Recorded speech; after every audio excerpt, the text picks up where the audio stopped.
जय हिंद दोस्तों, ब्राह्मी क्लासेस में आपका बहुत बहुत स्वागत है। और आज का टॉपिक है हमारा वैक्यूल मतलब कि रसधानी।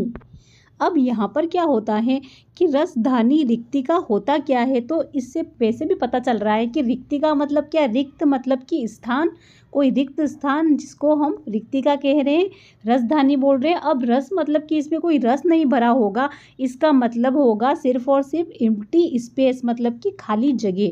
अब क्या होता है कि यहाँ पर वैक्यूल जो होता है वो प्लांट में भी पाया जाता है और एनिमल में भी पाया जाता है। लेकिन अब प्लांट का आकार बड़ा तो यहाँ पर एनिमल का आकार जो होता है वो छोटा होता है।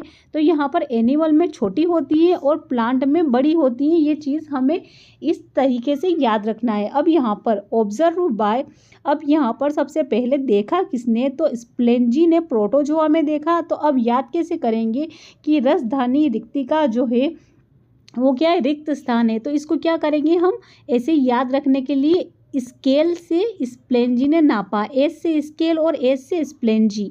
तो स्प्लेंजनी ने स्केल से मापा, ठीक है, स्केल से मापा कि रसधानी कितनी बड़ी है। इसको ऐसे ही याद रखने की ट्रिक है। और यहाँ पर डिस्कवरी मतलब कि खोज की बात करें तो यहाँ पर है डुजार्डिन। डुजार्डिन ने इसकी खोज की थी और इसे सेल का पॉकेट भी कहा जाता है। अब इसको सेल का पॉकेट क्यों कहेंगे, तो यहाँ पर सेल का पॉकेट इसलिए कहेंगे क्योंकि कभी कभी क्या होता है कि जैसे इसमें कुछ मटेरियल रहता है, एनर्जी मटेरियल रहता है। तो यहाँ पर क्या होता है कि अगर हमारे शरीर को एनर्जी नहीं मिली, हमने बाहर से कुछ खाया पिया नहीं, तो यहाँ पर क्या होगा कि वैक्यूल में ये सारी चीज़ें पड़ी रहती हैं, एनर्जी कंपोनेंट पड़े रहते हैं जिससे वैक्यूल से शरीर ग्रहण कर लेता है, ठीक है। तो यहाँ पर इस तरीके से हमें याद रखना है। और यहाँ पर क्या होता है कि जैसे जैसे इमेच्योर सेल बड़ी होती जाएगी, मेच्योर होती जाएगी, ये छोटे छोटे वैक्यूल जुड़ते जाएंगे और ये छोटे छोटे जुड़ते जुड़ते ये बहुत बड़ा हो जाएगा, ठीक है। तो बहुत बड़ा वैक्यूल हो जाएगा, ये इस तरीके से हो जाएगा और यहाँ पर परिपक्व बन जाएगा। अब क्या होता है कि यहाँ पर क्या होता है कि इमेच्योर सेल जो होती हैं यहाँ पर वैक्यूल में नंबर में ज़्यादा होते हैं और मेच्योर में क्या होते हैं, कम होते हैं साइज़ में। और यहाँ पर इस वैक्यूल की जो प्रोटेक्शन लेयर होती हैं, प्रोटेक्शन मेम्ब्रेन होती हैं, इसे क्या कहते हैं, तो इसे कहते हैं टोनोप्लास्ट। क्या कहते हैं, टोनोप्लास्ट। मेरे साथ के साथ बोलते जाइएगा, इसे क्या कहेंगे, टोनोप्लास्ट कहेंगे। और यहाँ पर अगर हम एनिमल की बात करें तो एनिमल सेल में गार्नियर ने देखा और श्वारे ने प्लांट सेल में देखा। और यहाँ पर ये वैक्यूल की बात तो हमने कर ली। अब किसकी बात करेंगे, प्लास्टिड मतलब कि लवक। अब ये प्लास्टिड जो होता है, लवक होता है, ये होता क्या है, तो अभी आपको समझा देते हैं कि ये सिर्फ और सिर्फ प्लांट सेल में पाए जाते हैं, मतलब कि एनिमल सेल में ये नहीं पाए जाते हैं, ठीक है। अब यहाँ पर प्लांट सेल में रंग या कलर देने का काम करते हैं। एक पेड़ पौधे के ऊपर आपने देखा होगा फल फूल लगते हैं, वो अलग अलग पेड़ पौधों में अलग अलग रंग के होते हैं, जैसे गेंदे, गुलाब, रोजेस, चमेली, रंग अलग अलग होते हैं। जैसे हमने देखा कि फ्रूट्स भी होते हैं, जैसे आम, सेब का रंग सबका अलग अलग होता है, टमाटर अलग कलर का होता है, करेले का कलर अलग होता है। उन सबको अलग अलग कलर देने वाला कलरिंग प्लांट जो होता है वो क्या कहलाता है, वो प्लास्टिड कहलाता है। तो यहाँ पर कलर देता है और यहाँ पर ये हमारे अंदर नहीं है।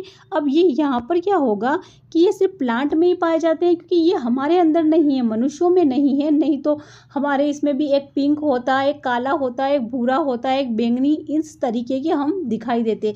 हमारी स्किन में सिर्फ एक ही पिगमेंट है, मेलानिन, और मेलानिन हमारी स्किन का रंग देता है। अगर मेलानिन सही मात्रा में है तो हमारा वर्ण गेरुआ होगा और न ज़्यादा गोरा न ज़्यादा काला। और अगर ज़्यादा है तो यहाँ पर हमारी स्किन का कलर बहुत ही डार्क होगा, ठीक है। और यहाँ पर मेलानिन बहुत ही कम है तो यहाँ पर क्या होगा, स्किन का कलर गोरा और सफ़ेद होगा, ठीक है। अब प्लास्टिड की डिस्कवरी की बात करें तो यहाँ पर प्लास्टिड की डिस्कवरी किसने की थी, तो यहाँ पर डिस्कवरी की थी अर्नेस्ट हैकल ने। अब हम याद कैसे रखेंगे कि है कल, ये क्या है कल। तो यहाँ पर लवक मतलब कि रंग से मतलब होता है, तो है कल मतलब कि है कल मैं रंग बदलूंगा। ठीक है कल, कल मैं रंग बदलूंगा, तो ऐसे याद रख लेते हैं है कल। और क्या करेंगे है कल, कल रंग बदलेंगे, क्योंकि सारे लोग कल रंग बदल लेते हैं। तो यहाँ पर क्या होगा, अर्नेस्ट है कल। और यहाँ पर अगर टर्म की बात करें कि ये टर्म किसने दिया था, प्लास्टिड, लवक, ये टर्म किसने दिया था इस नाम का, तो ये किसने दिया था, तो ये दिया था शिम्फल्स ने। एक शिम्फल्स नामक साइंटिस्ट आए, उन्होंने कलर दिया। ठीक है, तो यहाँ पर इसको ये भी याद रख सकते हैं कि आज तो मेरा रंग ये है और कल दूसरा हो जाएगा। तो कलरिंग प्लांट प्लास्टिड है और कल से याद रखना है कल मेरा रंग कल अलग हो जाएगा। और यहाँ पर अगर हम इनके प्रकार की बात करें तो प्रकार में क्या क्या आते हैं, क्लोरोप्लास्ट आता है, दूसरा होता है क्रोमोप्लास्ट और तीसरा क्या होता है, ल्यूकोप्लास्ट। तो हम इनका बैक टू बैक स्टडी करेंगे कि ये क्या होते हैं। अब यहाँ पर सबसे पहले अगर हम क्लोरोप्लास्ट की बात करें तो ये किस कलर का होता है, ग्रीन कलर का होता है। अब यहाँ पर ग्रीन कलर का मतलब कि आपको पता है कि पौधों में क्लोरोफिल पाया जाता है जो कि ग्रीन कलर का होता है, और इसी ग्रीन कलर के कारण पौधे हमारे फोटोसिंथेसिस कर पाते हैं। और यहाँ पर ये ग्रीन कलर जो होता है वो किस किस में पाया जाता है, आपने देखा होगा कि कुछ हरे फ्रूट होते हैं, यहाँ पर नाशपाती हो गई, कच्चा आम हो गया, और यहाँ पर लीफ जो होती है उसमें भी क्लोरोप्लास्ट पाया जाता है। तो जहाँ पर भी हरा कलर दिखे तो यहाँ पर हमें क्या याद रखना है कि क्लोरोप्लास्ट है। और यहाँ पर फ्लावर भी बहुत सारे हरे होते हैं, ग्रीन होते हैं, तो यहाँ पर ये भी क्लोरोप्लास्ट ही होता है इनमें। ठीक है, तो ये चीज़ हमें याद रखनी है। और यहाँ पर जो हमें पता है कि फोटोसिंथेसिस होता क्या है, तो यहाँ पर 6CO2 और यहाँ पर 6H2O मिलकर क्या बनाते हैं, क्लोरोफिल और सनलाइट की उपस्थिति में ग्लूकोज बनाते हैं। और ये ग्लूकोज होता क्या है, तो अभी आपको बता देते हैं कि ये बनाते क्या क्या है। तो ग्लूकोज होता है C6H12O6 और यहाँ पर बनता है इसके साथ में O2 यहाँ पर मुक्त होता है, ऑक्सीजन मुक्त होती है। तो यहाँ पर 6O2 प्लस 6H2O मतलब कि पानी। तो यहाँ पर क्या होगा कि O2 जो होगा वो तो वातावरण में चला जाएगा और यहाँ पर H2O जो होगा वो वापस पेड़ों की जड़ों में, प्लांट की जड़ों में चला जाएगा। और जैसा कि अभी हमने डिस्कस किया, क्या डिस्कस किया आपको पता है ना, हमने क्या डिस्कस किया। तो यहाँ पर हमने डिस्कस किया कि फोटोसिंथेसिस जो होता है वो क्लोरोप्लास्ट के कारण होता है। और क्लोरोप्लास्ट में क्या पाया जाता है, क्लोरोफिल पाया जाता है, और वो भी क्या होता है, ग्रीन कलर का होता है। और यहाँ पर इन पेड़ पौधों को हम ऑटोट्रोफ्स बोलेंगे क्योंकि ये अपना भोजन खुद ही बनाते हैं। और जो अपना वह भोजन खुद नहीं बनाते हैं, दूसरों पर डिपेंड रहते हैं, जैसे कि हम, तो हमें क्या कहते हैं, हेटेरोटॉप्स। और जैसे कि मैंने आपको ये समीकरण बताया है कि C6 क्या बताया है मैंने, 6CO2 यानी कि हमारा कार्बन डाइऑक्साइड और 6H2O मतलब कि पानी। अब कार्बन डाइऑक्साइड और पानी मिलकर सनलाइट और यहाँ पर क्लोरोफिल की उपस्थिति में क्या बनाते हैं, ग्लूकोज बनाते हैं। ये ग्लूकोज है C6H12O6 और 6O2 मतलब ऑक्सीजन और यहाँ पर 6H2O मतलब कि पानी। अब पानी जो होता है वो पौधों की यहाँ पर जड़ों में चला जाता है और ये कहाँ चला जाता है, O2 ये वातावरण में चला जाता है। तो ये चीज़ भी हमें ध्यान रखनी है क्योंकि ये हमारे एग्ज़ाम के पॉइंट ऑफ व्यू से बहुत इम्पोर्टेंट है। ठीक है, अब यहाँ पर क्या होता है, अगर बहुत ज़्यादा ग्लूकोज बन जाता है तो जड़ों में ये स्टार्च के रूप में संचित हो जाता है और वहाँ पर ल्यूकोप्लास्ट जो होता है वो स्टार्च को संचित करके रखता है। छोटे छोटे ग्लूकोज जुड़कर बड़ा मॉलिक्यूल स्टार्च बन जाता है। तो ग्लूकोज किसी फॉर्म में स्टोर होता है। अगर ये क्वेश्चन आ जाए तो हमें पता होना चाहिए कि स्टार्च के फॉर्म में होता है और ये स्टोर कहाँ पर होता है, तो ये जड़ों में होता है। और अगर जड़ें नहीं आए तो ल्यूकोप्लास्ट आएगा, तो ल्यूकोप्लास्ट भी प्लास्टिड का ही एक रूप है। तो यहाँ पर ये ल्यूकोप्लास्ट में स्टोर होगा। लेकिन वैक्यूल में स्टार्च, विटामिन, ग्लूकोज, न्यूट्रिएंट्स सब कुछ स्टोर कर सकते हैं। जैसे गाड़ी में पेट्रोल रिजर्व रखते हैं ताकि इमरजेंसी में काम आ सके, वैसे ही स्टार्च रहता है, कभी सनलाइट नहीं आई तो स्टार्च ग्लूकोज में चेंज हो जाता है और पेड़ों के सारे पार्ट में पहुंच जाते हैं। लीफ जो होती हैं वो केवल फोटोसिंथेसिस करती हैं क्योंकि क्लोरोफिल भी इसी में पाए जाते हैं। और तने में क्या होता है, तने में क्लोरोफिल जो होता है वो नहीं होता है, तो यहाँ पर तने फोटोसिंथेसिस नहीं कर पाते हैं। अब अभी जो हमने क्लोरोप्लास्ट के बारे में पढ़ा है, अब आता है हमारा क्रोमोप्लास्ट। ठीक है, अब क्रोमोप्लास्ट किसे कहेंगे, तो यहाँ पर क्या होता है कि क्रोमोप्लास्ट जो होता है वो ग्रीन कलर को छोड़कर जो सारे कलर होते हैं वो सभी क्रोमोप्लास्ट में कहलाते हैं। अब ग्रीन कलर को छोड़कर जो भी है, मतलब कि रेड हो गया, येलो हो गया, ठीक है, तो यहाँ पर टमाटर का लाल रंग जो होता है वो भी क्रोमोप्लास्ट की वजह से होता है। सूरजमुखी का पीला रंग होता है वो भी क्रोमोप्लास्ट की वजह से होता है। लेकिन क्रोमोप्लास्ट का नेम क्या है इसमें, तो यहाँ पर टमाटर में है ल्यूकोपिन कहते हैं क्रोमोप्लास्ट को, और यहाँ पर सूरजमुखी का पीला रंग जो होता है उसे क्या कहते हैं, ज़ेंथोफिल। यहाँ पर आपको समझ में नहीं आ रहा होगा तो मैं लिख के बता देती हूँ क्या होता है, ज़ेंथोफिल।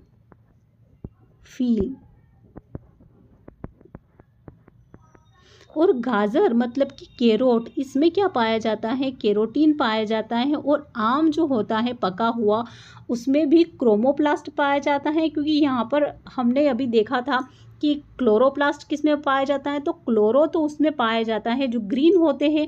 तो यहाँ पर क्लोरो और क्रोमो का याद रखना है। क्लोरो मतलब CHLRO,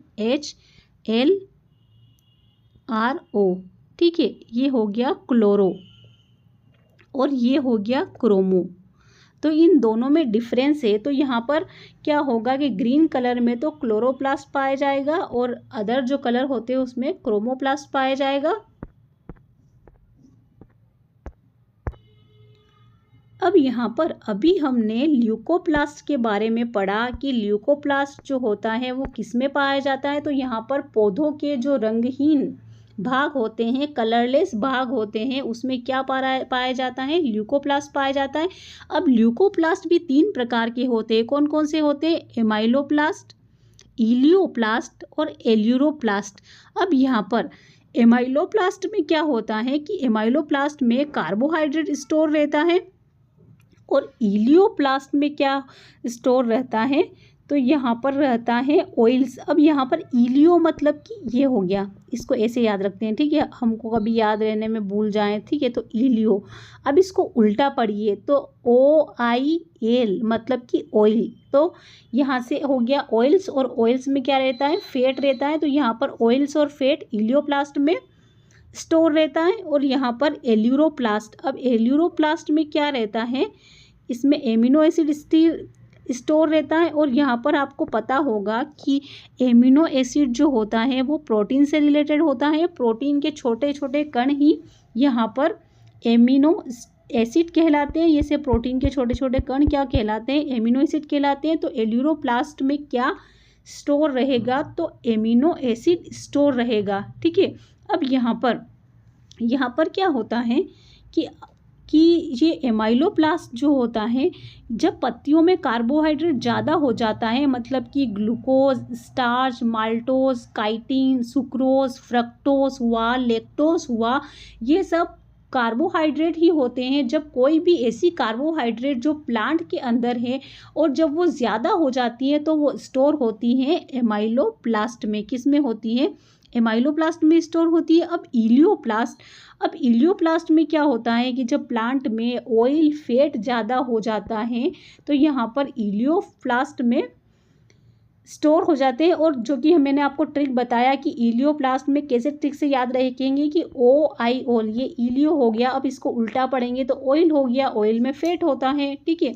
तो ये चीज़ हमें ऐसे याद रखना है। अब यहाँ पर एल्यूरो मतलब कि जब कभी प्लांट के अंदर एमिनो एसिड ज़्यादा हो जाए, प्रोटीन ज़्यादा हो जाए, तो ये एल्यूरोप्लास्ट के अंदर स्टोर होते हैं।